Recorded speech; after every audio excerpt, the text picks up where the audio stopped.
আমার যুবকেরা, তরুণেরা, কিশোরেরা আর সেই সাথে মা বোনেরা আগে যারা খারাপ কাজ করতো লিপস্টিক দিয়ে, নখ পালিশ দিয়ে, তারপরে মেকআপ টিকআপ করে এখন সব বাদ দিয়েছে, এখন বুরকা পরি খারাপ কাজ করে। ঠিক না বেঠে? আগে টিকটক ভিডিও করতো রেল রোডে যেয়ে, তারপরে গদখালিতে যেয়ে, ওরা সব বুরকা ছাড়া, আর এখন সব বুরকাওয়ালা। আমি বলেছি ওদের নাম দিছি আল্লাহওয়ালা ড্যান্সার। কি ড্যান্সার? মানে বুরকা একজনের বলছে যে ভাত খাবি না মুড়ি খাবি, তা বলছে ভাত খাই তারপর মুড়ি খাবো। তার মানে একটাও ছাড়বে। ওর বলা হইলো পর্দা করবা না টিকটক করবা, বলছে বুরকা পরি টিকটক করবো। বোঝা গেছে তো? এই সত্যি বলছি না মিথ্যা বলছি? আর যুবকদের অবস্থাও তো বলবো। আজকালকের ছেলেরা বই নিয়ে আর বসে না, ও বাবা গুগলে সার্চ করিয়া পড়ি। ওরে কালের মেয়েরা কোরআন হাদিস ধরে না, আমার এখনকার মা বোনেরা কোরআন হাদিস পড়ে না। ও আল্লাহ, টিকটকে ভিডিও ওরা করে। আজকালকের ছেলেরা বই নিয়ে আর বসে না, গুগলে সার্চ করিয়া পড়ে। আগের সময় প্রেম করিলে সভাপতি বলতো পাইছ কি, এখন বলে শখ করিয়া বাবু তুমি খাইছ কি। ঠিক না বেটে? বুড়ো দাঁড়িয়ে গেছে, ওর কয় বাবু তুমি খাইয়াছ না? ও খায়নি, ও ফিডার খাবে। এই বুড়ো ধাড়ির বলে না, বলে না? কত বড় খারাপ। ঠিক না বেটে? আগের সময় এই কথা কেন বলেছি? আগের সময় যদি কোনোভাবে সভাপতি মনে করেন একটা চিঠি লিখে তে একজনের কাছে দেবে, তা দিয়েছে ওর ভাতিজির কাছে, ও যে এসে মাইয়ের না দিয়ে ওর মার কাছ দিয়ে ফেলাইছে। এর জন্যই সভাপতি এলাকা ছাড়ি দিয়ে ঢাকা গার্মেন্টসে যে কাজ করেছে। এরকম ঘটনা আছে না নাই? যে চিঠি ধরা খেয়ে গেছে আর গ্রামে থাকা যাবে না। সত্যি বলছি তো? আগের সময় এটা সত্যি কিনা ভাই বলেন? আমার ভাইজান তো কথা কছেন না কেন ভাই? সত্যি এর আগেও দেখা হয়েছে না একবার? তো আগের সময় প্রেম করিয়ে খালি শুধু সিটিটা ধরা খেয়েছে, এই ভয়ে এলাকা ছাড়ি ঢাকা গার্মেন্টসে যে কাজ করি বরিশালের একটা মেয়ে বিয়ে করে বাড়িয়ে গেছে। এরকম আছে না নাই? আর এখন কি যুগ জামানা পড়িয়েছে। হ্যাঁ, মার সামনে জিজ্ঞেস করে, হ্যাঁ বাবু তুমি ঠিক মতো খেয়ে নিও। হ্যাঁ, আরে বাবা, বাবু ঠিক মতো, ও বাবু খাতি পারে, তুই যে গালে তুলে দে। আগের সময় মাইন্ড করা যাবে না। ও আপনার বয়স পার হয়ে গেছে, এখনো শুনি লাভ নেই। আগের সময় প্রেম করিলে বলতো লোকে পাইছ কি, এখন বলে শখ করিয়া বাবু তুমি খাইছ কি। লজ্জা শরম নাই, আইলাম কোন জামানাই। লজ্জা শরম নাই, আইলাম কোন জামানাই। ভবিষ্যৎ দেখি অন্ধকারে। আজকালকের ছেলেরা বই নিয়ে আর বসে না, ও বাবা গুগলে সার্চ করিয়া পড়ি। নতুন করে হয়েছে চালু এ আবার কন্টেন্ট। আমাদের রনি ভাই মাহফিলির অন্যতম উদ্যোক্তা না, ওনার সাথে গদখালিতে দেখা, মোটরসাইকেলের পিছনে দেখি বুরকা পরা একজন রয়েছে। আর এখন তো মোটরসাইকেল হয়ে শয়তানি কায়দায় পিছনের সিট এত উঁচু যে পড়লি পরে অমনি ঘাড়ের পর হ্যাঁ ডেইলি পড়া লাগবে না, লাগবে না। আমি বলেছি এই মোটরসাইকেলে এখন ভাতিজাদের পিছনে চাষিরা ওঠা জায়েজ নেই। ঠিক না বে? ঠিক। কারণ চাষিরা উঠলে হ্যাঁ এমনি, আর এখন তো আবার দুই পাশে পা দিয়ে বসছে, তাহলে এবার যা হওয়ার বোঝেন, বেকায়দা না? তো এই জন্যই ওই মোটরসাইকেল গুলো ড্রাইভারের থেকে সিট উপরে ওর ঘাড়ের পরে পড়তে হয়, না জানি আরো কত উপরে তুলবে আল্লাহ সেই ভালো জানে। তো এই মোটরসাইকেলের পিছনে বসে রয়েছে রনি ভাইয়ের পিছনে বুরকা পরা। আমি বললাম রনি ভাই ভাবি নাকি? তা বলছে না। আমি বলছি তাহলে কিডা? পরিচয় করাই দিলে এই আমার গার্লফ্রেন্ড। সহ্য না করে পারা যায়? এরম পরিচয় করায় না, করায় না। নতুন করে হয়েছে চালু এ আবার কন্টেন্ট। পরিচয় করাই দেখি এই আমার গার্লফ্রেন্ড। শরমের মাথা খাইয়া গেছে ওরা পাগল হইয়া। শরমের মাথা খাইয়া গেছে সব পাগল হইয়া। ভবিষ্যৎ দেখি অন্ধকারে। আজকালকের ছেলেরা বই নিয়ে আর বসে না, ও বাবা গুগলে সার্চ করিয়া পড়ে। ওরে কালের মেয়েরা কোরআন হাদিস ধরে না। আমার এখনকার মা বোনেরা কোরআন হাদিস পড়ে না, টিকটকে ভিডিও ওরা করে।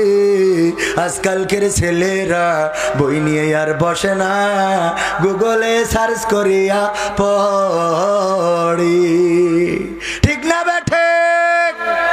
এমন সন্তান, এমন ছেলে, এমন মেয়ে বানিয়া বাহু নাই, এখানে আছে। রোগ এখানে তো থাকার কথা, কারণ আমি যশোরের মানুষ, আমি তো চিনি। আর এই জন্যে লজ্জা দিয়ে কত রকম কত কথা বলি, এরপরেও লজ্জা হয় না, এমন আছে না নাই? যত যাই বলেন ওদের লজ্জা হবে না। কেন লজ্জা হবে না? লজ্জা যেন আজকাল সব উপরে উঠে গেছে, আর নিচের দিকে যা হয় হোক। আমাদের মাহমুদুল হাসান জিহাদি সুন্দর একটা কথা বলতেন। উনি এক মাহফিল থেকে বাড়ি যাচ্ছেন মোটরসাইকেলে ওয়াজ করে, তখন বক্তারা মোটরসাইকেলে ওয়াজ করতো, মনে আছে না নাই? আমার আব্বাও ছিলেন একজন বক্তা মানুষ, তিনি ওয়াজ করে বেরিয়েছেন।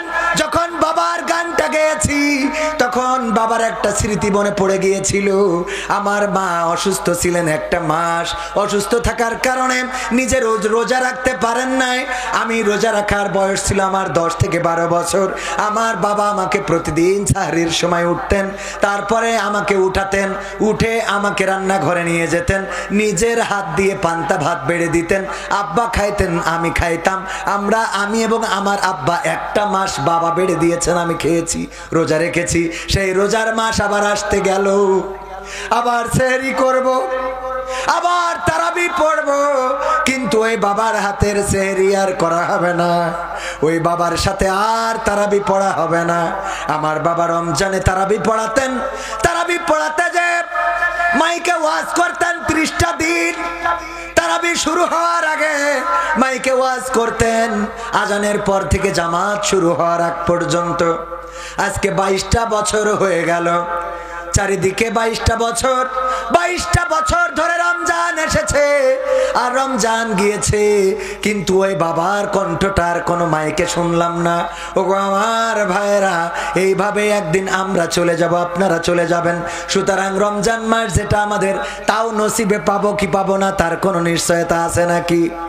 কিছুক্ষণ আগে চেয়ারম্যান আসলেন, চেয়ারম্যান সাহেব বললেন উনার এক আত্মীয় অ্যাক্সিডেন্ট করেছেন, হয়তো যশোর সদর ভর্তি নেয় নাই, বলেছে ঢাকায় নিয়ে যেতে হবে। ঢাকায় নিয়ে যাওয়ার পথে ইন্তেকাল করেছেন। যেই মানুষটা এখন পর্যন্ত জানতেন না যে আজকেই তার জীবনের শেষ দিন হয়ে যাচ্ছে। ঠিক না বেঠিক? রঙ্গরসের দিন ছিল আমার একদিন, 12 ঘন্টা বেলায় আমার সন্ধ্যা হইল, পাখি উড়ে যাওয়ার বুঝি সময় হলো, পাখি উড়ে যাওয়ার বুঝি সময় হলো। যদি বয়স হয় তাহলে তো বুঝতে পারবেন দাড়ি পেকে গেছে, চুল পেকে গেছে, চোখটা ঘোলা হয়ে গেছে, হাঁটতে কষ্ট হয়, সোজা মানুষটা কুজা হয়ে গেছেন, শরীরটা চলে না, বুঝতে পারবেন। কিন্তু এই আঙ্কালে কি বুঝার কোন সুযোগ আছে? না, সুযোগ নাই। জানি না কোন দিন, কোনখানে, কোন বিপদে, কোন মুসিবতে এই পৃথিবী ছেড়ে চলে যাওয়া লাগবে, কেউ গ্যারান্টি দিতে পারি না। সুতরাং আল্লাহর জন্য পরিবর্তন হওয়ার দরকার আছে না নাই? আমার আল্লাহ বললেন কাইফা তাকফুরুনা বিল্লাহি ওয়া কুনতুম আমওয়াতান ফাহইয়াকুম সুম্মা ইউমিতুকুম সুম্মা ইউহয়িকুম সুম্মা ইলাইহি তুরজাউন। আমার আল্লাহ বলছেন ওগো আমার বান্দারা, কোন জিনিস তোমাদেরকে আমি আল্লাহ সম্বন্ধে উদাসীন করে দিল, ভুলিয়ে দিল, অস্বীকারী বানিয়ে দিল, আমার সাথে কুফরি কেন করো? অথচ তোমাদের কোনো অস্তিত্ব ছিল না, তোমাদের কোনো প্রাণ ছিল না, তোমাদের জীবন ছিল না।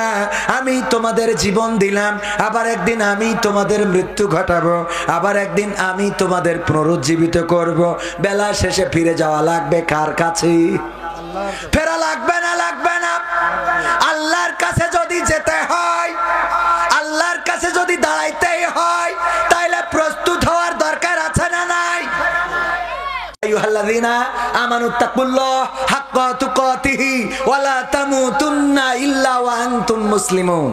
আল্লাহ বলছেন, ওগো ঈমানদারেরা, তোমরা একটু শুনে নাও, যারা ঈমানের দাবিদার, তোমাদেরকে বলি আল্লাহকে ভয় করো যেমন তাকে ভয় করা উচিত, আর ততক্ষণ পর্যন্ত মৃত্যুবরণ করো না যতক্ষণ পর্যন্ত না পূর্ণ মুসলমান হতে। মুসলমান শব্দের অর্থ কি বলেন? আত্মসমর্পণ করা। হাইরে মুসলমান, অনেক মুসলমান আছে কালেমা তাইয়্যিবাটা পড়তে পারে। বললাম যে কালেমা তাইয়্যিবা পড়েন, তো বলছে লা ইলাহা ইল্লা আনতা সুবহানাকা ইন্নী কুনতু মিনাজ জালিমিন। মানে ওর কাছে এত বিপদ হয়ে দাঁড়ায় আছে, ওই বাসের মধ্যে দেখবেন এই দোয়াটা বাসের মধ্যে লেখা থাকে না, থাকে না, মানে যার যেটা দরকার সে সেখানে সেটা লিখে রেখেছে। বাসের মধ্যে কোনো সিট নেই, তারপরেও হেল্পার দেখে, কয় ভাই সিট ভরা, খালি উঠাইতেই থাকে, আর ওখানে লেখা আছে নিশ্চয় আল্লাহ ধৈর্যশীলদের ভালোবাসে। মানে ওর এই আয়াতটার দরকার, নিশ্চয় আল্লাহ ধৈর্যশীলদের পছন্দ করে, এটা বাসে লেখা আছে না নাই? ওর জন্য দরকার এটা লিখেছে।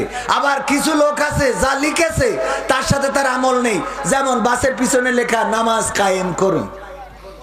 ওই বাসে যদি বলেন যে ভাই মাগরিবের ওয়াক্ত চলে যাচ্ছে, একটু ব্রেক দেন, নামাজ পড়িয়ে নি, কয় হুজুর এত নামাজ পড়া তোড় কেন আপনার? ও আবার লিখে দিয়েছে কি নামাজ কায়েম করুন।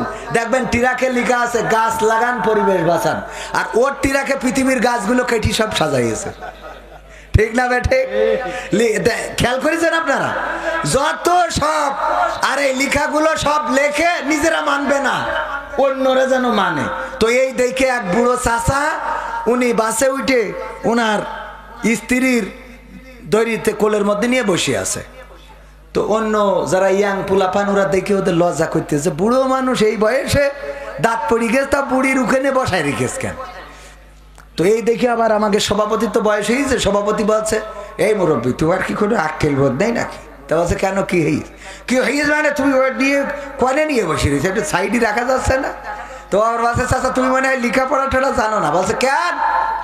বলছে বাসে কি লেখা রয়েছে ওখানে যে নিজের মাল নিজে সাবধানে রাখুন। তা আমি সাবধানে না রেখে তো তোমার কাছে ছাড়িতে দেবো নাকি? পাকামো পাইছাও। তো এই জন্য কিছু লোক অন্তত শুনে বুঝে আমল করে। যাই হোক, যে উদাহরণটা দিচ্ছিলাম যে লজ্জা যে দেব, লজ্জার আজ অবস্থা কি হয়েছে। মাহমুদুল হাসান জিহাদি মাহফিল করে যাচ্ছে, যাওয়ার পথে দেখে রাস্তার তেমাত নাই। তেমাত না তো বোঝেন, ত্রিমোহনী, 3 রাস্তার মাথায় একজন টয়লেট করতেছে। তো এর একটু লজ্জা দেওয়ার জন্য মোটরসাইকেলের হেডলাইট ঘুরাই ধরিছে, যাতে ও লজ্জা পেয়ে আজ জীবনে এই কাজ না করে। ও মোটরসাইকেলের হেডলাইট ঘুরাই ধরিস বলে ও লজ্জা পেয়ে লুঙ্গি তুলে মুখ ঢেকে চুপচাপ বসে রয়েছে। তাহলে লজ্জা পাওয়ার সিস্টেমটা বুঝতে পারিছেন? এত লজ্জা পাইয়াছে যে মুখ ঢেকে তা আল্লাহর ওলি বসে আছে, যে নিচে দে যায় ও যেন উপরে কেউ না দেখতে পায়। তা আজকে অবস্থা সেইটা, বুরখা পরেছে কিন্তু ইমান আমল শেষ। ঠিক না ঠিক? মাথায় টুপি, মুখে দাড়ি, কিন্তু ইমান নাই। বাহ্যিক ভাবে দেখা যায় অনেক বড় পরহেজগার, আসলে পরহেজগারি তার ধারের কাছেও নাই। এরকম আছে না নাই? আজকে সব নিচে দিয়ে শেষ হয়ে যাচ্ছে। এই জন্যে আমি বলি, যারা টিকটক করবি তোকে দোহাই লাগে অন্তত বুরকা পরি, বুরকাটা কলুষিত করিস নি। তোরা বুরকা ছাড়াই টিকটক কর, আর তোকে দেখি যেন তোদের মা বাপ ভাই বোন চিনতে পারে, কারণ বুরকা পরি করে যাতে কেউ না চিনতে পারে। কি বুদ্ধি আছে না নাই? বুদ্ধি আছে না? এই জন্যে এই সমাজকে পরিবর্তন করতে হলে কোরআনের আইনের দরকার আছে না নাই? কোরআনের আইন যদি কায়েম হয়ে যায়, চোর চুরি করলে যেমন তার শাস্তি কবজি কেটে দিতে হবে, তেমনি যদি কেউ জেনা করে, ধর্ষণ করে, তার শাস্তি কি? মাজা পর্যন্ত গেড়ে দিয়ে ইট পাথর মেরে সঙ্গে সার করতে হবে। এই আইন যদি কায়েম থাকতো, তাইলে লাইলাতুল ফেব্রুয়ারিতে ওই গদখালিতে এত ভিড় হইতো না। ঠিক না বেঠে? কিন্তু আমাদের সমস্যা অন্য জায়গায়।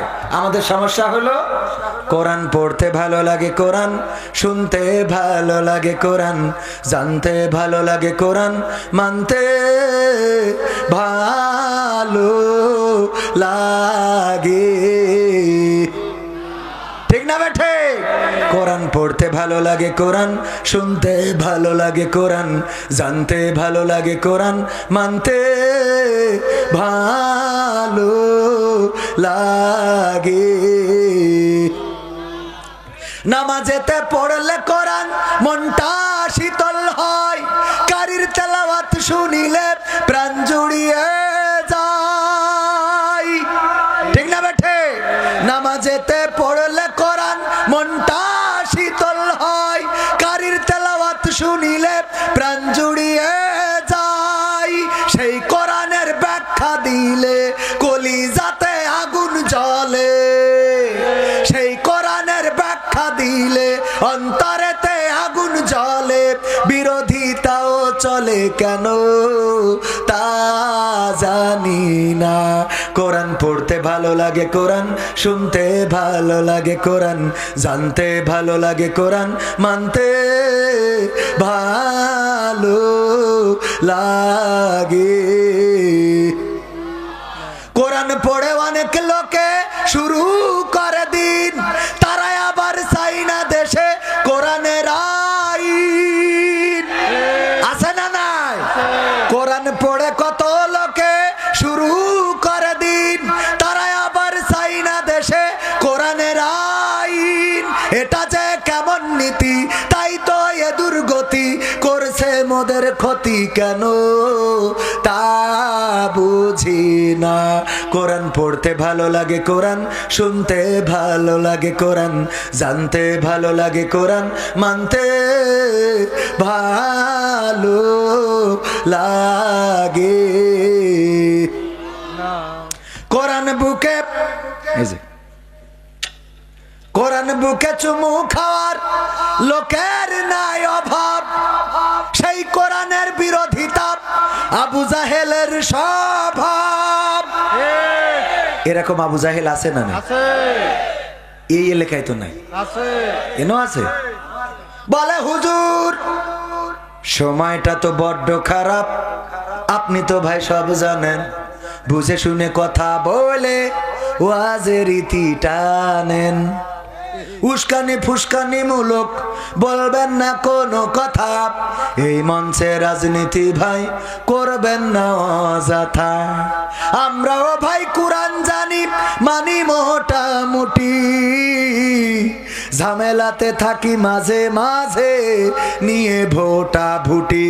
মক্তবেতে শিখেছিলাম আলিফ বা তা সা, কোরআন হাদিস মোটেও জানি না এমন কিন্তু না। তাই রাজনীতি চলবে না ও হুজুর, রাজনীতি চলবে না, তাই রাজনীতি চলবে না ও ভাই, রাজনীতি চলবে। এবার বলছে শোনেন হুজুর এই মাহফিল এইবার না আগেও দিলাম। আমি বলছি তাই কি? বলছে গতবার ঢাকাতে হুজুর আনিলাম। আমি বললাম তাতে কি? ও মুখ হুজুর ওয়াজ করিল কত মধুর সুর, কবরেতে গেলে পাবো ৭০,০০০ হুর। এমন ওয়াজ আছে না নাই?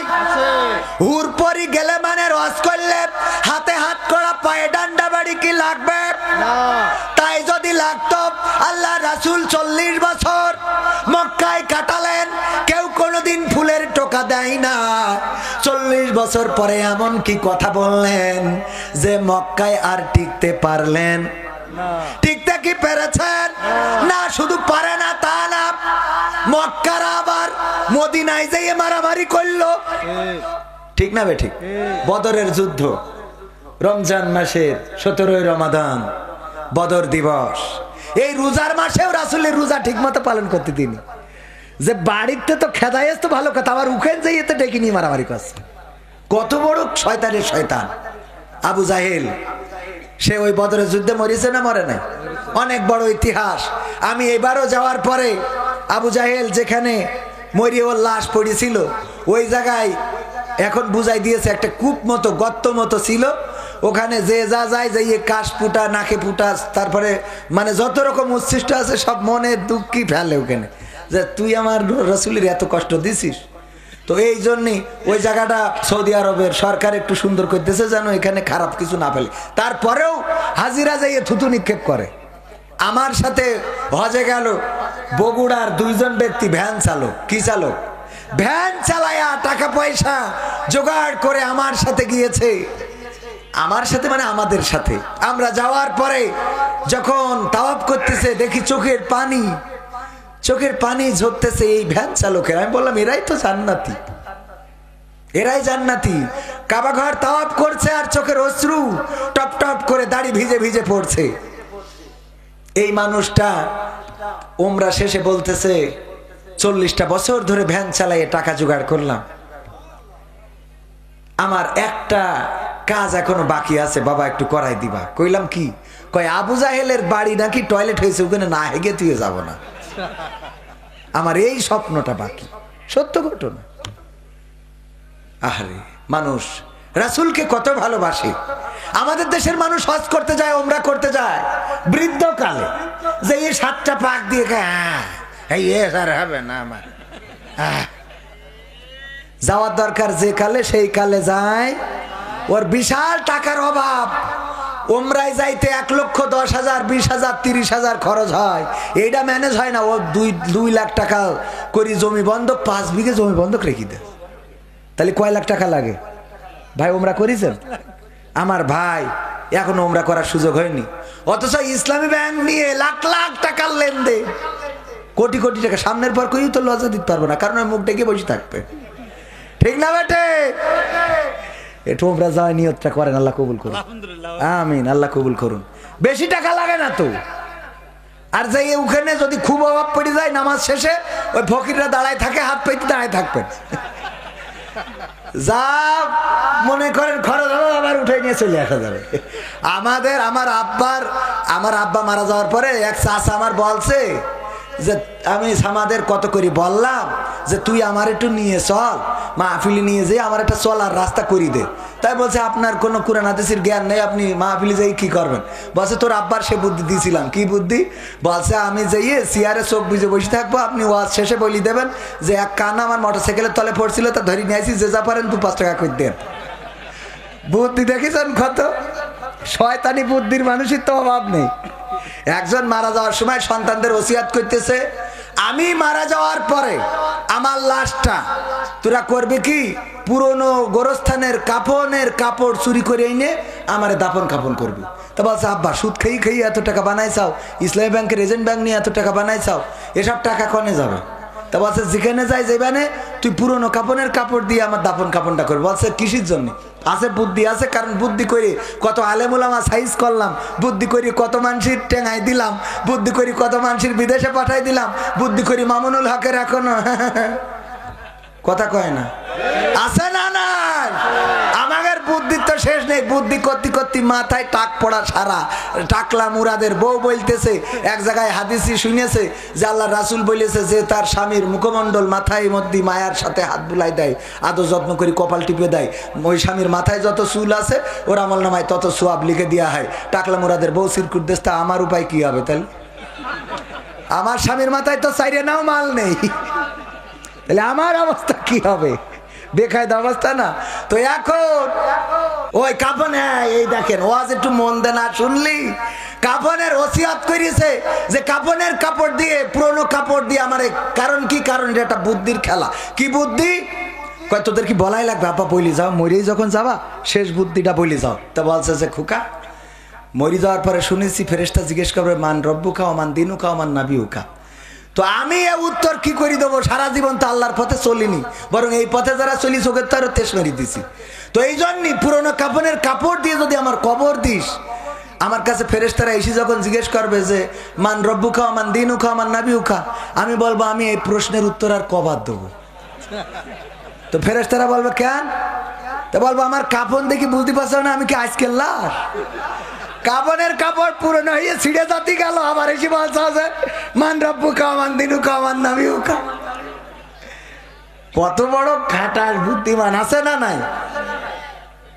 আল্লাহর রাসূলের হাদিস, বুখারী শরীফের হাদিস, আল্লাহর নবী বলছেন বনি ইসরাইলদের একজন ব্যক্তি সারাটা জীবন আল্লাহর নাফরমানি করেছে, মারা যাওয়ার সময় সন্তানদের ওসিয়ত করলো, গো সন্তানেরা আমি মারা যাওয়ার পরে আমার লাশটা পুড়াবা, তারপরে ছাই বানাবা, তারপরে যেদিন বিকট ঝড় হবে ওই ঝড়ের দিনে আমার লাশটার ছাইটা উড়াইয়ে দিবা।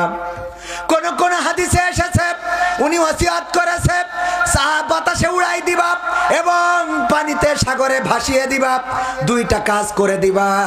আল্লাহ রাব্বুল আলামিন এই ছাই বানানোর পরেও তারে বানাইতে পারবে না? পারবে না। আল্লাহ বললেন কোন, সাথে সাথে ফায়া কোন হয়ে গেল। আল্লাহ বললেন ওগো আমার বান্দা, তুমি এমন ওসিয়ত কেন করেছিলে?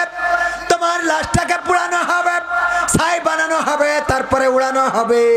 ওই লোকটি বলল, আল্লাহ আমি সারাটা জীবন তোমার নাফরমানি করেছি, সারাটা জীবন তোমার হুকুমের বিরুদ্ধে চলেছি, তোমার গোলামি করি নাই, শয়তানের গোলামি করেছি।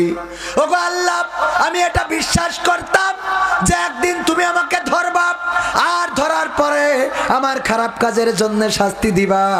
এই কারণে তোমার ভয়ে আমি আমার সন্তানদেরকে বললাম আমার এই লাশটা পুড়াবা, ছাই বানাবা, তারপরে উড়াইয়ে দিবা।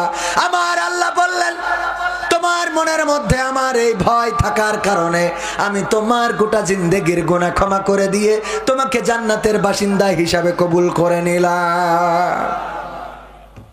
ভাইরা আমার, এখানে আমরা যারা এসেছি, এই মাহফিলটা কারো নাজাতের হয়ে যাবে, আবার এই মাহফিলটা কারোর বিরুদ্ধের সাক্ষী হয়ে যাবে, ঠিক না ঠিক? এই কোরআন একজন মানুষের পক্ষে সাক্ষ্য দেবে, আর রমজানের রোজা একজন মানুষের পক্ষে সাক্ষ্য দেবে। দুইটা জিনিস হুজুররা আছে, আমি যদি ভুল বলি হুজুররা বলতে পারেন না, এমন কথা হাদিসে নাই। আল্লাহ রাসূল বলছেন কিয়ামতের ময়দানে কোরআন বলবে, ওগো আল্লাহ আমি তোমার বান্দাদেরকে রাত জাগিয়ে রেখেছিলাম, ঘুমাতে দেই নাই, নির্ঘুম রাত কেটেছে তাদের, কোরআন তেলাওয়াত করেছে, কোরআন পড়েছে, কোরআন শুনেছে, কোরআন কায়েমের আন্দোলনের জন্য সময় ব্যয় করেছে। কোরআন বলবে আমি তার নির্ঘুম রাত রেখেছি, এই জন্য আল্লাহ তুমি তাকে ক্ষমা করে দাও। আর রমজানের রোজা বলবে, ওগো আল্লাহ আমি তাকে উপবাস রেখেছিলাম, তাকে শারীরিক যৌন চাহিদা থেকে আমি তাকে বিরত রেখেছিলাম, সুতরাং আমি সুপারিশ করছি আল্লাহ তুমি এই বান্দাকে ক্ষমা করে দাও। আল্লাহ রাসূল বলছেন রমজানের সুপারিশ এবং পবিত্র কোরআনের সুপারিশ আল্লাহ গ্রহণ করে নেবেন এবং ওই বান্দার ক্ষমা করে দিয়ে জান্নাতের মালিক করে দিবেন। বলেন সুবহানাল্লাহ। সেই কোরআনের সুপারিশ পাওয়ার দরকার আছে না নাই?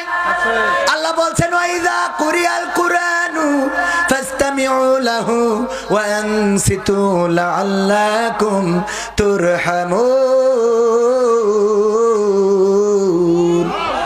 আমার আল্লাহ বলছেন যখন তোমাদের সামনে কোরআন পড়া হয়, কোরআন থেকে তেলাওয়াত করা হয়, কোরআন থেকে বলা হয়, তখন তোমরা তোমাদের হৃদয়ের কান দিয়ে চুপ থেকে শোনো, যাতে করে তোমাদের উপরে আল্লাহর রহমত বর্ষণ হতে পারে। সেই আল্লাহর রহমত নেওয়ার দরকার আছে না নাই? আর মাত্র কয়েকটা মিনিট। মা বোনেরা এসেছেন, আল্লাহ মা বোনদের ব্যাপারে বলেছেন ওয়াকারনা ফি বুয়ুতিকুন্না ওয়ালা তাবাররাজনা তাবাররুজাল জাহিলিয়াতিল উলা। ওগো নারীরা পর্দার মধ্যে থাকো, জাহিলি যুগের মেয়েদের মতো বেপর্দা হয়ে নিজেদেরকে প্রদর্শন করে বেড়ায়ও না। কথাটা কার? কাজটা কি? পর্দার মধ্যে থাকা। এক নম্বর কাজ কি? পর্দার মধ্যে থাকা। দুই নম্বর কাজ হলো জাহিলি যুগের মেয়েদের মতো সাজুগুজু না করা। কিন্তু এখন সাজুগুজু করার আল্লাহর ওলি আছে না নাই? এত সাজা সাজে বিউটি পার্লার গুলো উন্নয়নের একটা অংশ, ঠিক না বেঠিক? ঘরে ঘরে বিউটি পার্লার আছে না নাই? আছে না নাই? ঘরে ঘরে বিউটি পার্লার। এক মাস, স্যাং মাছ, শোল মাছ আপনারা কি বলেন? টাকি মাছ চেনেন কিনা? এখন তো এগুলো আর পাওয়া যায় না, তো চেনবেন কি করে? আগের সময় হ্যাঁ আমলি ক্ষমতা আসার পর পাওয়া যাচ্ছে, দূরও না, মানে এই আধুনিক যুগ আসার পর পাওয়া যাচ্ছে না, ঠিক না ঠিক? এই মাছগুলো এখন পাওয়া যায়। এই যুবক, তোদের নেটওয়ার্কের কি সমস্যা কদিন? হ্যাঁ, আমার গলা ভালো নেই, অসুস্থ মানুষ, এখানে বুক চেপে ধরি কথা করছি, আর তোরা কথার মধ্যে ডিস্টার্ব করছিস মানে কি? তোকে তো মায়া দয়া বলে কিছু নেই, তোকে তো প্রেমও হবে না, বিয়ে তো দূরের কথা, ঠিক না ভাই ঠিক? একটু মায়া মহব্বত থাকার দরকার আছে না? যাকে ধরের মধ্যে মায়া নেই, আমি কথা বলছি, কষ্ট আছে, এটা কি বুঝতে পারছেন আপনারা? তা আমি কাদের জন্য কথা বলছি? আমার জন্য। যা আমি জানি তা তো জানি, আমি এখানে নিঃশ্বাস নিলেই একটা সুসের মতো মানে লাঞ্চ ইনফেকশন হয়েছে। এর আগেও একবার লাঞ্চে পানি হয়েছিল, পিছন দিয়ে সিরিঞ্জ দিয়ে বের করা হয়েছিল, আবার সেটা মনে হচ্ছে ঘুরে এসেছে। তো ডাক্তার বললো যে একটু রেস্ট করতে হবে। তা বললাম যে এখন ইনকামের সময়, অন্তত রোজার মাস না পড়া পর্যন্ত মনে হয় রেস্ট করা হবে না। হ্যাঁ, মানে সত্যি কথা যেটা সেটা বললাম। এই সত্যি কথা সবাই কবে না, বলবে উখানে বলছে হুজুর এক্ষুনি শেষ করে দিলি হবে না, আরো চালাইতে হবে। আমি বললাম আর এক জায়গাতে বায়না নিয়ে তুই ওরা তো কাটি করবে আমার, ঠিক না বে ঠিক? তো এই জন্য যাই হোক একটুখানি থাকা যাবে না। টাকি মাছ, স্যাং মাছ, শোল মাছ, আর একটা ধুড়া সাপ। কি সাপ? ঢোড়া সাপ। দুইজনে বন্ধু পাতাইছে। বন্ধু পাতানোর পরে গল্প করতে করতে যাচ্ছে। টাকি মাছ বলতেছে এবার রোজার মাসে আমাদের মন্ত্রী বলেছে যে তোমরা বড়ই দিয়ে আর পেয়ারা দিয়ে ইফতারি করবে, এটা ভালো না খারাপ? সাপ বলছে কে খেজুরির কি এত অভাব পড়ে গেছে? দুজনে এই গল্প করছে আর ওই সাপ এরাম এরাম করছে। তো মাছ বলতেস কি ভাই রে তুই একটু সোজা হয়ে চল, তোর তো এই যে এরাম এরাম করছিস আমি তো তোর কাছেই যেতে পারছি না, তাহলে বন্ধু পাতায় লাভ হইল কি? এই কথা বলার পরে আবার কিছু দূর গেছে, যাওয়ার পরে টাকি মাছ বলছে তুই একটা গল্প বল। বলছে আমি কি গল্প বলবো, আমার গল্প বলার মতো তেমন কিছু নেই, তবে একটা বিষয় দেখেছি যে বাংলাদেশে আমাদের দেশে ওই যে যখনই কোনো বাস অ্যাক্সিডেন্ট করে তখন ওইটার ড্রাইভিং লাইসেন্স থাকে না, ওইটার রোড ট্যাক্স থাকে না, ওইটার কাগজপত্র থাকে না, ওইটার ফিটনেস থাকে না, আর অ্যাক্সিডেন্ট করার আগ পর্যন্ত কেউ ধরতে পারে না, ঠিক না বে ঠিক? অ্যাক্সিডেন্ট করার আগ পর্যন্ত ধরতে পারে না। অ্যাক্সিডেন্ট করার পরে ওই বেইলি রোডে আগুন লেগে গেছে, ওইটা লাইসেন্স নেই, কাগজপত্র নেই, এই নেই তাই নেই, সব যখন পুড়িয়ে যায় আগুন ধরে যায় তারপরে খুঁজে পায়। আর এতদিন কি করে? কথা কয় না। এতদিন কি করে? এতদিন কনে কি করে আজ আর বলবো না, অন্যদিন এসে বলবানে, সময় যেহেতু অল্প। তো এই মাছ বলতেছে দোস্ত তারপরে কি বলছে, তারপরে যা বলবো। ওদিক মাছ বলছে তুই যে গল্প করছিস আমার কান পর্যন্ত পৌঁছচ্ছে না, কারণ তুই তো এই করতেছিস, কে সোজা হয়ে চলতে পারিস না। ওর এই কথা বলার পরে সাপ বলছে তোর সাথে আমার কাটাকাটি, তোর সাথে বন্ধুত্ব করার দরকার নেই। বইলে সাপ একদিকে মাছ একদিকে। সাপ যাইয়ে জাল পেতে আইলো আমার ভাইজান, ওই জালে বেঁধে গেছে। বেঁধে যাওয়ার পরে জালে যদি সাপ বাঁধে মাছ আর বাঁধে? ও তো বিপদে পড়ে আছে যে কেউ যদি উদ্ধার করে, কিন্তু ও ডাকতেছে বাঁচাও বাঁচাও, আর সাপরা মনে কাছে গেলি পরে ধরবে, এই মাছরা মনে কাছে গেলেই ধরবে। এই জন্য কেউ জালের কাছে আসে নাই। ভাই মাঠে যেই দেখে মাছ বাঁধা কি সাপ বেঁধেছে, এই জন্য এই সাপের ধরি টান টেনে করে মেরে আলির পরে থুয়ে দিয়েছে। ওই মাছ আবার ঘুরতে ঘুরতে যেই দেখে আলির পরে একদম সোজা। বলছে ওরে আমার দোস্ত তোর আমি একসাথে চলার সময় কত বললাম যে একটু সোজা হয়ে চল, এখন তো ঠিকই টান টেনে হয়েছিস, ঠিক না বে ঠিক? এখন তো ঠিকই টান টেনে, তাহলে এতদিন ধরে যে বললাম আমার সাথে চলার সময় একটু সোজা হয়ে চল, তা না সোজা হয়েছে না হয় না? আমার যুবকেরা, তরুণেরা, কিশোরেরা, মায়েরা, বোনেরা, মুসলমানেরা, হিন্দুরা, বৌদ্ধরা, খ্রিস্টানেরা সব সোজা হয়ে যায় ওই এক সময়। ওই সময় আর কারো কোনো ক্ষমতা থাকে না, ওই সময় আর কারো কোনো পাওয়ার থাকে না, কারো কোনো চেয়ার থাকে না, কারো কোনো কাপড় থাকে না, সব একাকার হয়ে যায়। ওই সময় টান টেনে সোজা হয় না, হয় না? এবার এই সোজা হওয়ার পরে শুধু সোজা হয় না, একটা উদাহরণ দিলেই বুঝবেন। একজনের বউ বিয়ে হওয়ার পরে মুখে দাড়ি থাকার কারণে ওর সাথে ঘর করবে না, এই জন্যে যাইতে চায় না শ্বশুর বাড়ি। আর যদি যায় ও আলাদা ঘরে ঘুমায় আর এ এক ঘরে ঘুমায়। এই জন্যে স্বামী আমার ভাইজান, ভাইজানের তো দাড়ি নেই, আরে যার দাড়ি আছে মনে করেন সভাপতি সাহেব, উনি কি করেছে বউ যেন ঘরে এসে শোয়, এই জন্যে তাবিজ নীতি গেছে পীর সাহেব আটরশিতে তাবিজ এনেছে, কাজ হয় নাই। গেছে চরমনায় তাবিজ এনেছে, কাজ হয় নাই। গেছে জামাত ইসলামের নেতার কাছে তাবিজ এনেছে, কাজ হয় নাই। গেছে হেফাজতের কাছে তাবিজ এনেছে, কাজ হয় নাই। গ্রামের এক হুজুর মসজিদ ইমামতি করে, ওর বলছে যে ভাই রে বিয়ে করি বড্ড কষ্টে আছি রে। কেন? তা আমার বউ আমার ঘরে শোয় না। কেন? কয় আমার মুখী দাড়ি, এই নিয়ে ঝামেলা। তা বলছে আমি একটা তাবিজ করে দেবো। তা বলছে তা দেওয়া দিতে তাবিজ করি দেস। ও তাবিজ করি দেওয়ার পরে এইবার ওইটা বালিশের নিচে রেখেছে, ওই দিনই বউ ঘরে এসে শুয়েছে। আরে বাবা, আনন্দ দেখে কিডা। সকালবেলা গোসল করি পরে চলে গেছে বাজারে, যে মাছ, শৈল মাছ, বইল মাছ, গরুর গোশ, মুরগির গোশ, হাতির গোশ, উটির গোশ, ভেড়ার গোশ, কুত্তার গোশ যা পেয়েছে গড়ে সব কিনে এনেছে। এই নিয়ে স্ত্রীর বলছে রান্না করো। তো বলছে কে? বলছে রান্ধো, আমি একজন দাওয়াত করতে আসি। বলছে কার দাওয়াত করেছ? এত বাজার করেছ কার জন্য? বলছে রান্ধো, আসলে বুঝতে পারবা। কয় না, আগে বলতে হবে কাদের জন্য এত বাজার, এত কেন রান্না করা লাগবে? কয় কারোর জন্য না, আমার গ্রামের ইমাম সাহেবের জন্য। গ্রামের ইমামকে কেউ এত পদের রান্না করে খাওয়ায় নাকি? বাইরেতে কবির বিন সামাদ আসলেও এক কথা ছিল। বলছে না খাওয়াবো, কারণ আছে। কি কারণ? কারণ আছে, তুমি আগে রান্ধো তারপরে বলবো। মেয়েরা একটু বেকা হাড়ের তৈরি, ওরা একটু বেকা স্বভাবের, কয় না বললে রানবো না, রান্না করবো না। বলছে দেখো, আমি যে হুজুরির কাছ থেকে তাবিজ করে এনেছি, আনার পরে তুমি আজকে যে হুজুরির তাবিজের বরকতে আমার ঘরে এসে শুইছাও, আমার কলিজাটা ভরে দিছাও, আজকে সেই হুজুরির দাওয়াত করে আজকে খাওয়াবো, এই জন্যে এত বাজার। বলছে এই ঘটনা? বলছে এই ঘটনা। শুধু তাই না, কেন দাওয়াত করেছি? আমি আট্রসি গেলাম, ফুরফুরা গেলাম, সরবনায় গেলাম, জামাতে গেলাম, হেফাজতে গেলাম, কত হুজুর মৌলবী মাওলানার কাছে গেলাম, কত তাবিজ পানি পড়া নিয়ে আসলাম, কাজ হয় নাই। আর গ্রামের ইমাম সাহেবের তাবিজ আনলাম, আর তুমি আমার ঘরে শুইছাও। এরপরেও তুমি কি মনে করো না যে হুজুরির দাওয়াত করে খাওয়ানোর দরকার আছে? কয় আমি হুজুরির তাবিজি আইছি, এটা তোমার বললিস কিডা? কয় বললিস কিডা? তুমি তো গত রাত্রি এসে শুইছাও মাঝরাতি, আমি নিজে পুরো মান। ওরে না, গতকালকে আমি যেই ঘরে শুই, ওই ঘরে শিং কেটে চোর ঢুকেছে। চোর ঢুকার পরে ওই ঘরের মধ্যে আইলা বাইলা সোনা দানা, টাকা পয়সা, টিভি, ফ্রিজ যা ছিল সব বের করে নিয়ে গেছে। লাস্টে আমার দিকে তাকাচ্ছে, আর কিছু যখন নেই, আমি মনে করলাম আমারও কি নিয়ে যায়, তাই ভয়তে তাড়াতাড়ি করে এই ঘরে চলে আইলাম। বোঝা গেছ তো? আমি কারোর তাবিজে আসি নাই। স্বামী বলছে ওরে আমার স্ত্রী রে, আর ঘরে ঠিকই আসলি, কিন্তু ঘরটা খালি করার পরে তুই যদি যখন শিং কেটেছে তখনও আসতিস, তাও অন্তত কিছু সম্পদ রক্ষা হতো না? হতো না? কথা কয় না? হতো না? হতো না?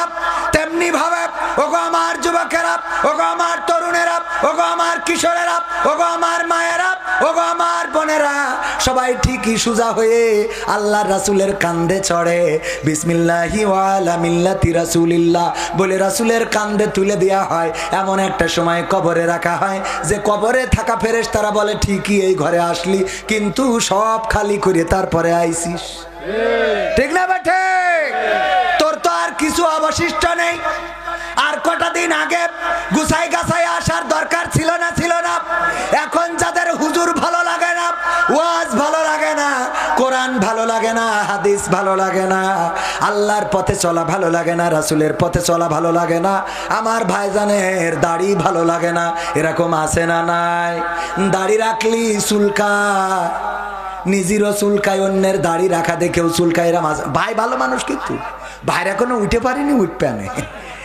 মার হাবা বলছে, মার হাবা। আল্লাহ আমার ভাইজানের মুখে দাড়ির ব্যবস্থা করে দাও, বলে নামে। আমার ভাইজানের মতো অনেকে আছে, দাড়ি নাই তো নাই, নামাজ পড়ে না, রোজা করে না, আবার বলে সংবিধানে রাষ্ট্র ধর্ম ইসলাম রাখা যাবে না রে, বলে না? বলে না? আর আমি ওদের ব্যাপারে বলেছি সংবিধানে রাষ্ট্র ধর্ম ইসলাম আছে বলে তোমার কেন জলে রে বন্ধু, তোমার কেন জলে? শয়তানে জ্বালে কি আগুন তোমারই বগলে, তোমার কেন জলে রে বন্ধু, তোমার কেন জলে? ইসলাম হলো শান্তির ধর্ম, আছে সুবিচার, অন্য ধর্মের প্রতি কভু করে না বিচার। মিলেমিশে থাকার কথা, মিলেমিশে থাকার কথা দিয়েছেন নবী বলে, তোমার কেন জলের টাকলা, তোমার কেন জলি? ঠিক না বেঠে? ইসলাম সংবিধানে রাখা যাবে না। আবার যাই ভোট আসে, মাথাতে টুপি 10 ওয়াক্ত পড়ে। কেমন করে পড়ে? আপনার বানিয়া বাহু, তাই তো? বানিয়া বাহু যখন এসেছে, বানিয়া বহু এই গ্রামে এসেছে ভোট করার জন্য। আসরের নামাজ আজান হয়ে গেছে, বলতেছে তাড়াতাড়ি আজান হয়েছে কিনা? বলছে হ্যাঁ হয়েছে, নাও তাড়াতাড়ি নামাজটা পড়িয়ে নি। নামাজ পড়িয়ে নিলে আবার ইকেনতে যেয়ে যখন আবার এন্দায় গিয়েছে, যাওয়ার পরে বলছে আজান হইয়েছে কিনা? বলছে হইয়েছে, নামাজও হয়ে গেছে। বলছে এইসব তালি যারা যারা পড়নি আবার দাঁড়ায়। পিয়াজ বলতেছে আপনি যে ওখান থেকে পড়িয়ে আসলেন, অসুবিধে নেই, এখন যত পড়ি নিতে পারো। 5 বছর তো আর পড়বো না, সুতরাং এখন যত পড়ে পারা যায়, ঠিক না বেঠে? এইভাবে ব্যবহার করে। ইসলাম ভালো লাগে না, কোরআন ভালো লাগে না। আবার যখন মরে যায় তখন ওরে হুজুর ডেকে নিয়ে জানাজা দেয়া লাগে, হুজুর ডেকে নিয়ে জানাজা পড়ানো লাগে, তারপরে কবরে নামানো লাগে। কবরে নামানোর সময় হুজুর বলে বিসমিল্লাহি ওয়া আলা মিল্লাতি রাসূলিল্লাহ। বলেন এই কথা কি সত্য বলে না মিথ্যা বলে? যেই ব্যক্তি দুনিয়ায় থাকতে আমার রাসূলের পথে তো চলেই নাই, আমার রাসূলের সুন্নাত দাড়ি রাখে নাই, আমার রাসূলের সুন্নাত টুপি পরে নাই, আমার রাসূলের সুন্নাত পাঞ্জাবি গায়ে দিলে কয় হুজুর কাপড়ের দাম বাড়বে না কেন? একা যে 3 জনের জামা হইতো তাই একা গাইতে বসে আছেন। তা আমি কই আমরা নাই 3 জনের তো একা গাই দিছি, এটা ঠিক। তা তোমাদের ওই নায়িকারা যে একটুক একটুক পরে ওসব কাপড়গুলো কনে যাবে? ঠিক না বেটে? ওরা যে একটুক একটুক পরে ও কাপড়গুলো তো আমরা কভার করতেছি, তা না হলে তো দেশ তো বেকায়দা দেউলিয়া হয়ে যেত, ঠিক না বেটে? ওরা ছোট ছোট পরে, ওতে খুব ভাল লাগে। হাঁকি থাকে, পাকামো আছে না নাই? আর আমরা জুব্বা পড়লি রে বাবা মিজাসের মুখের মধ্যে মানে কুত্তায় মুতিতে তাকানোর কায়দা নেই। টুপি পরে একজন গেলেই ওনার মানে হাওয়া মাও শুরু করে দেয়। হুজুর এসলো কেন? হুজুর এসলো তোমার উড়োই দেওয়ার জন্য। পাকামো কোথাকার। এক কলেজের টিচার ধরা পড়িয়েছে, সাথে পিস্তল নিয়ে স্কুলে যায়। স্কুল না কলেজের, দেখেছেন না আপনারা? ওর বাড়ি সার্চ করিয়ে খুনতা খুদায় মানে অস্ত্র মারামারি করার, আমরা ওসব নামও জানি না। চাইনিজ কুরুল, তারপরে থাইল্যান্ডি কুরুল, ইংল্যান্ডের কুরুল, আমেরিকার কুরুল, লন্ডনি কুরুল, এসব অনেকগুলো পাওয়া গেছে। ওইগুলো যদি কোনো দাড়িওয়ালা টুপিওয়ালার কাছে পাওয়া যেত, শোনেন আপনার কিন্তু আমি আপনার নিয়ে আমার কোনো ওয়াজ নেই, না না না, আপনি মন খারাপ করেন, আপনার এখনো উঠে পারিনি, ওট পেয়ে আল্লাহ কবুল করলেন, আল্লাহ কবুল করুন, বলেন আমিন। আমার ভাই, কলিজার ভাই, ও আপনার চাচা, অসুবিধা চাচার অবস্থা খারাপ গো। চাচার তো এখনো সবাই ভাই বলে। ও আমার ভাইরা, এরপরে যখন মারা যায়, যাওয়ার পরে যারা বিসমিল্লাহি ওয়া আলা মিল্লাতি রাসূলিল্লাহ বলে, ওটা মিথ্যে কথা, ওটা বলা যাবে না। কেন মিথ্যে কথা? আমি উদাহরণ দিতে যেয়ে বলি, আমার সভাপতির বললাম, সভাপতি সাহেব একটা গরু কি পুষানি দেওয়া যায়? পুষানি বোঝেন আপনারা? আমি বললাম একটা গরু কি পুষানি দেওয়া যায়? ওনার অনেকগুলো গরু আছে। তা বলছে গরু পুষানি নিবা তুমি তো ওয়াজ করি বেড়াও, গরুর খাওয়াবা কখন? তাই আমি বলছে আমার ছেলে বড় হয়ে গেছে, ও খাওয়াবে না। বলছে তোমার তো ঘাস কাটার লোক নেই। আমি বলছি আমার ছেলে ও কেটে ইনবে না। তা বলছে তোমার তো খোল কেনার টাকা নেই। আমি বলছি ওয়াজ করি যা পাই তাতে হইবে না। বলছে তোমার তো ভালো গোয়েল নেই। তাই আমি বলছি ওই যে খুঁটি লাগাই দিয়ে ভালো করি আমি সেই দোবানে, অ্যাসবেস্টাস পাওয়া যায় বাজারে, সেই দোবানে। তা বলছে তোমার তো মশারি নেই। আমি বলছি বাবা কয়েল ধরাই দিবা না। বলছে তুমি পুষতে পারবা না। তার মানে কি? দেবে না। এখন হঠাৎ করে উত্তর গগনে মেঘ হয়েছে, কালো মেঘ, দুমদাম করি কটা দাম করি পড়িয়েছে, একটা ওনার গইলির পরে পড়িয়েছে। পড়ার পরে সকালবেলা ডাকছে কবির বিন সামাদ, আমি বলছি আমার ডাক তো তুমি ছাড়া কিটা? শোনো গরু নিচ্ছাইলে নিবা নাই? তা আমার দিল্লি তো ভালো হয়, আমার বাচ্চা দুধ পাচ্ছে না, তো একটু ভালো হয়, গাই গরু দেবেন একটা? তা বলছে দেবো, লোকজন ডেকে নিয়ে আসো, নিয়ে যাও, গইলে আছে। তা আমি বলছি লোকজন লাগবে কেন? আপনিও দাড়িওয়ালা, আমিও দাড়িওয়ালা, আপনিও টুপিওয়ালা, আমিও টুপিওয়ালা, হয়তো আপনি জামাত ইসলাম করেন, আমি চরমনাই করি, তো অসুবিধা নেই, একই তো রাস্তা, একটু মত পার্থক্য সামান্য, তো মিলমিশ করে নিলে এবার বাসুর একটা হলে আমার একটা আপনার। তা বলছে একা পারবা না? আমি বলছি একটা গরুর সাথে পারবো না, কি মনে করেন আপনি? বলছে দেখো গইলি আছে, পারো কিনা, যাই দেখি গইলি 4 হাত পায় একদিকে, তারপরে লেজের দিকে তাকায় দেখি নেটওয়ার্ক নেই, মানে মাসি বসছে তার তাড়াচ্ছে না, মানে গরু তো দেখতে পায় না, ওর নেটওয়ার্কে কাজ করে, ও বাড়ি দেয়, তো নেটওয়ার্ক পাচ্ছে না, মানে টাওয়ার শেষ। নাকে একটু হাত দিয়ে দেখলাম না, ফুসফুসেও আপ ডাউন বন্ধ করে দিস। আমি আস্তে করে এসে বলছি, সভাপতি গরু কি মরি গ্যাস নাই? তা বলছে মরি গ্যাস বলেই তো তোমার ডাকছি, জ্যান্ত গরু তোমার পুষানি দেবো ভাবলে কি করি? ওই গরুটা একটু পায়ে দড়ি বেঁধে বা ঢুকিয়ে খড় বাগানে দিয়ে আসতে হবে। তা বলছে আপনি আমার ফাঁসি দেন, আমার ফাঁসি দেন, তারপরে ওই মরা গরু কান্দে তুলবো। বেঁচে থাকতে বললাম গরু দেন, কত কাহিনী। ওরে বাবা খাওয়াতে পারবা না, ঘাস নেই, টাকা নেই, খোল নেই, ভুসি নেই। আর মরে যাওয়ার পরে বলেন লোক ডেকে আনো, তারপরে তার খড় বাগানে নিয়ে যাও, না নিয়ে যাব না। তেমনি ভাবে এখন অনেকেই আছে কোরআনের পথে ডাকলি ওর টাইম নেই, দাঁড়িয়ে রাখতে বললি রাখে না, নামাজ পড়তে বললি যাই না, কোরআন শিখতে বললি শেখে না, হাদিস মানতে বললি মানে না। জিহাদ ইসলামী আন্দোলন এর তো ধারের কাছে নেই।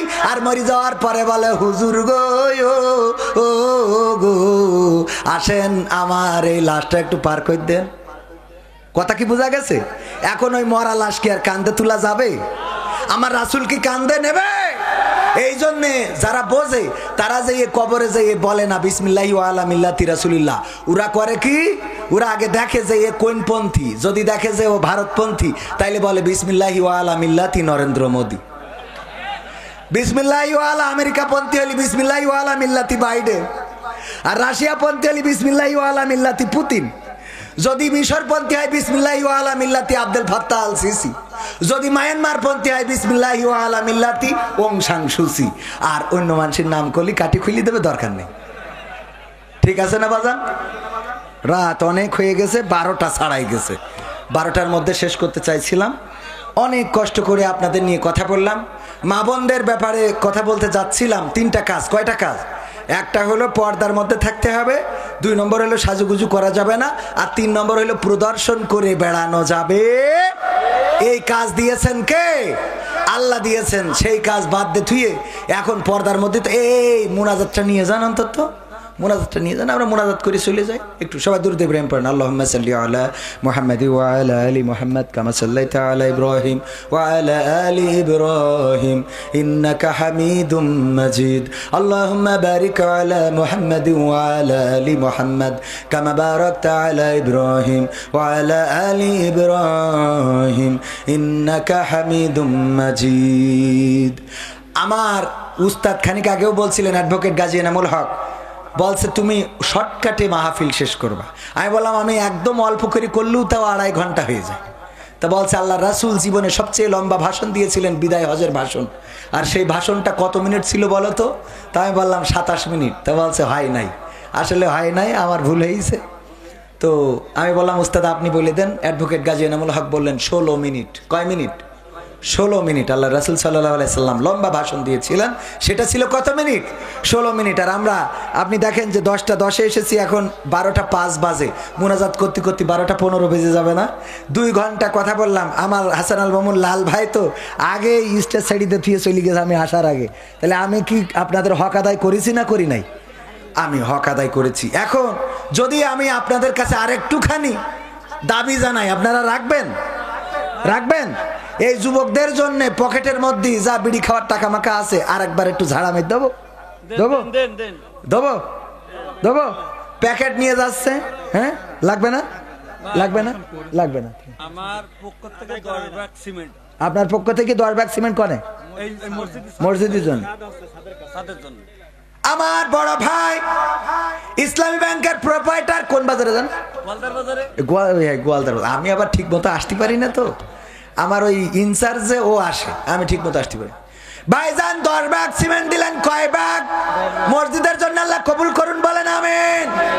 আর আমি আজকেই দেখলাম জীবনে কোনো এক মাহফিলে টাকা চাচ্ছি, তা বলছে টাকা লাগবে না। আর অধিকাংশ মাহফিলে টাকা তুলে কইল যে ভরি দেওয়ার পরেও 6 লাখ টাকা এক জায়গায় কালেকশন হয়ে, তারপরে বলছে হুজুর এই যে আমাদের কালেকশন মন মতো হইল না। তারপর তোকের মন ওই রাসূলের ওই কথা, ওই ফুরাত নদীর সেই শোনা হয়ে যাবে, তা তোকের মন ভরানো সম্ভব না। এরকম আছে না নাই? আল্লাহর শুকরিয়া আদায় করলে নিয়ামত বাড়িয়ে দেন কে? আপনারা যা দান করেছেন তাতে ওরা সন্তুষ্ট, আর আপনাদের কাছে বিরক্ত করতে চায় না। আর কোনো কথা না থাকলে মুনাজাত। আলহামদুলিল্লাহি রাব্বিল আলামিন। রব্বানা যালামনা أنفسنا وإن لم تغفر لنا وترحمنا لنكونن من الخاسرين ربنا آتنا في الدنيا حسنة وفي الآخرة حسنة وقنا عذاب النار ও আল্লাহ গভীর রাত এই গভীর রাতে তোমার বান্দাদের নিয়ে বসে আছি তোমার বান্দারা কোরআন শোনায় এতটাই মগ্ন হয়ে পড়েছে আরো যদি ঘন্টার পরে ঘন্টা বলা হতো তাও তোমার বান্দারা বসে থাকতো আল্লাহ তোমার যে বান্দারা রমজান আগত এই সময়ে কোরআনের মাহফিলে এসে বসেছি আল্লাহ তুমি সকলকে তোমার শাহী দরবারে কবুল করে নাও ওগো আল্লাহ তুমি সকলের জীবনের গুনাহগুলো ক্ষমা করে দাও জেনে গুনাহ করেছি না জেনে গুনাহ করেছি বুঝে গুনাহ করেছি না বুঝে গুনাহ করেছি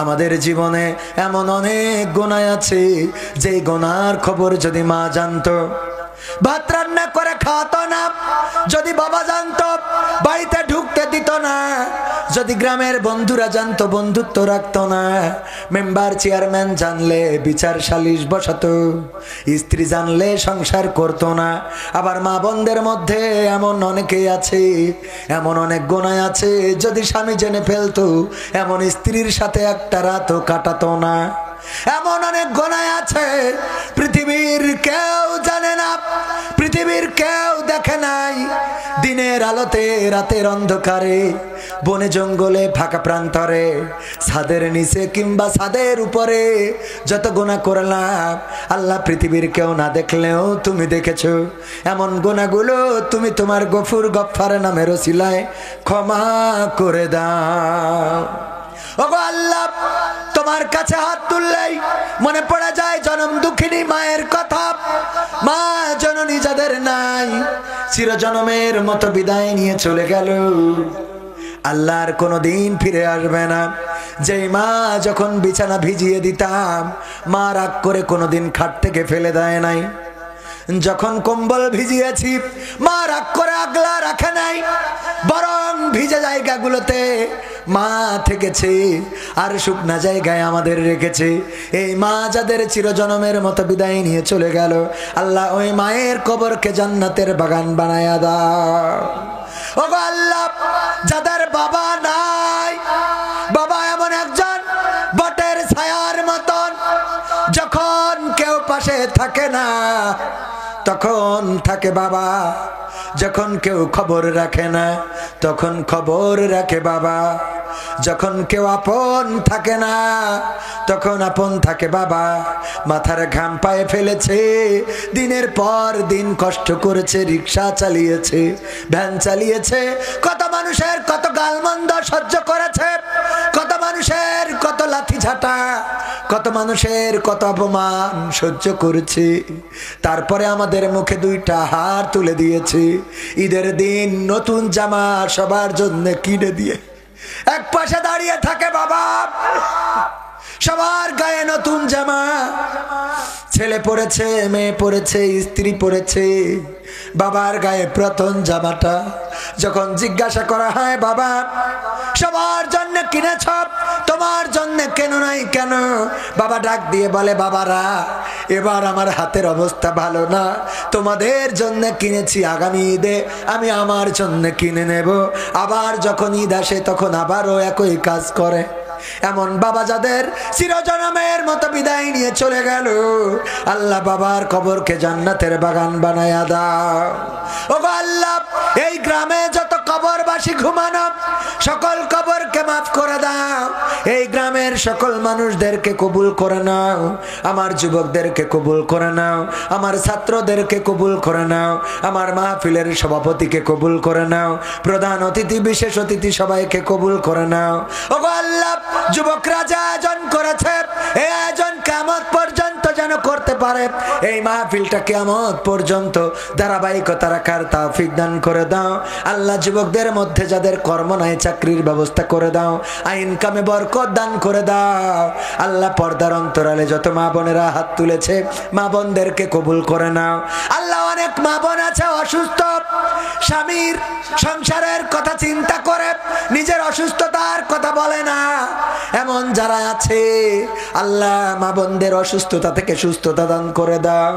আল্লাহ মা বোনদের যাদের মা নাই বাবা নাই, বিয়ের দিন মা বাবা কত কেঁদে কেঁদে জামাইয়ের হাতে মেয়েটা তুলে দিয়েছিল, যেন মেয়েটা মারা গেল এমন একটা বিদায় দিয়ে দিল। এই মা বাবা যাদের চিরজনমের মতো বিদায় নিয়ে অন্ধকার কবরে চলে গেছে, আল্লাহ কবরগুলো জান্নাতের বাগান বানায়া দাও। ওগো আল্লাহ, গোয়ালা বাজারে আমার বড় ভাইয়ের ইসলামী ব্যাংকের এজেন্ট ব্যাংক রয়েছে, আল্লাহ তুমি বরকত দান করে দাও।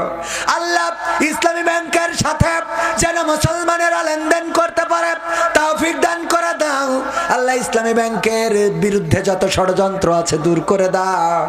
আল্লাহ তুমি তোমার এই ব্যাংকটাকে যারা প্রতিষ্ঠিত করেছিল তাদেরকে তুমি জান্নাতের বাসিন্দা হিসাবে কবুল করে নাও। ওগো আল্লাহ, তোমার কাছে খাস করে ফরিয়াদ করি, আমার মতো অনেকে অসুস্থ থাকতে পারে, নিজের জন্য তেমন একটা দোয়া করি না, নিজের ডাক্তার দেখানো তেমন একটা হয় না, আমার ডাক্তারের কাছে নিয়ে যাবে এমন আপন তো কাউকেও খুঁজে পায় না। নিজে অসুস্থ হইলে নিজেই গাড়ি চালায় হাসপাতালে গিয়ে ভর্তি হই। বাবাকে হারাইছি 22 বছর, মাথায় হাত বোলানোর মতো কেউ নাই। আল্লাহ এতিম তুমি ছায়া হয়ে বড় করে দিয়েছো।